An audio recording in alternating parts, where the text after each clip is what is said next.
Para expressar um conhecimento, é necessário estruturarmos nosso pensamento de tal modo que ele fique inteligível.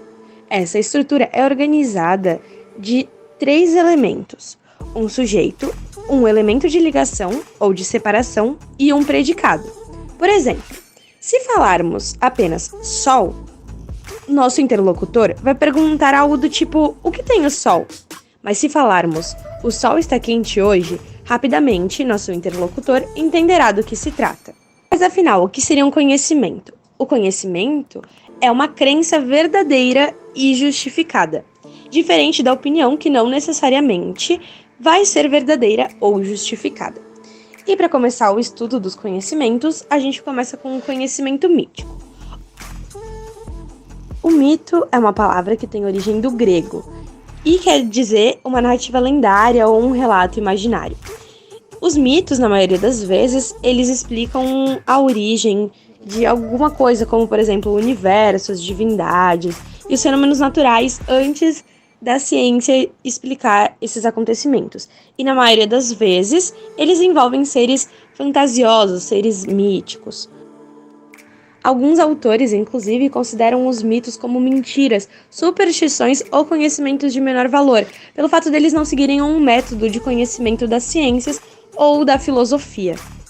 Existe uma polêmica sobre a relação entre o mito e a filosofia, já que existem pessoas que defendem a ideia de que o conhecimento filosófico rompeu com o conhecimento mítico, quando na realidade o que existe é uma intercomplementariedade entre o mito e a filosofia, que se complementam mutuamente.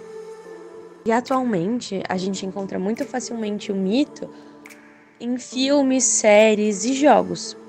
E uma ótima maneira da gente identificar um mito é a cosmogonia, que explica a origem do mundo, do universo e de todas as coisas, e as teogonias, que são as origens dos deuses e das divindades e conflitos que ocorrem entre eles.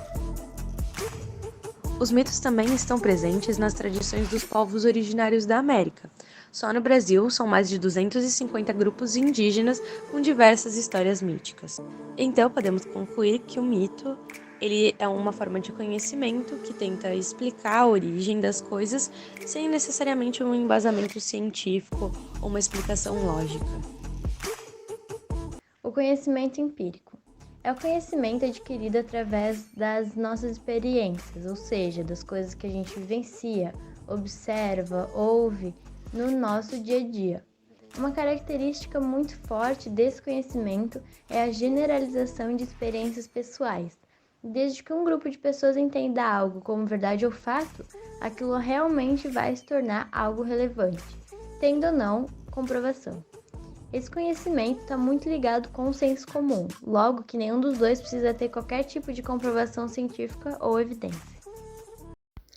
O conhecimento racional. O racionalismo, assim como o empirismo, é uma postura epistemológica.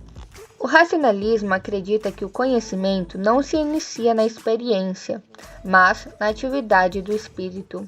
Dito de outro modo, trata-se de uma postura epistemológica que afirma que o critério para a obtenção da verdade não está na experiência, mas sim na atividade do espírito, isto é, da razão.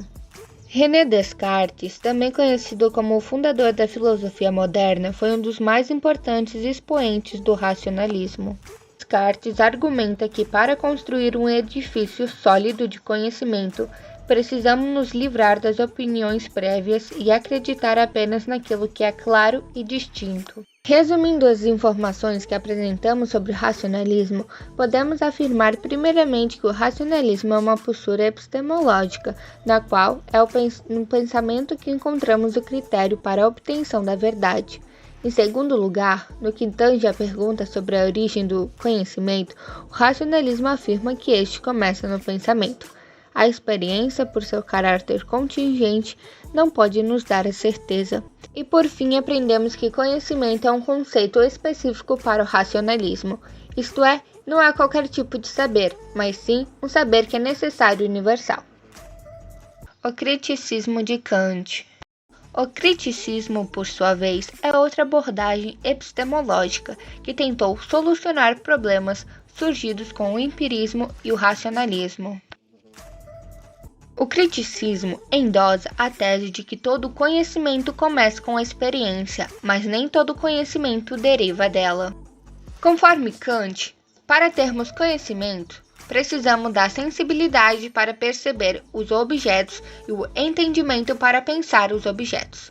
Ou seja, pensamentos sem conteúdo são vazios, intuições sem conceitos são cegas. Entretanto, a noção de conhecimento tomada pelo criticismo é a mesma que a adotada pelo racionalismo, isto é, só é conhecimento aquele saber que possui necessidade e universalidade.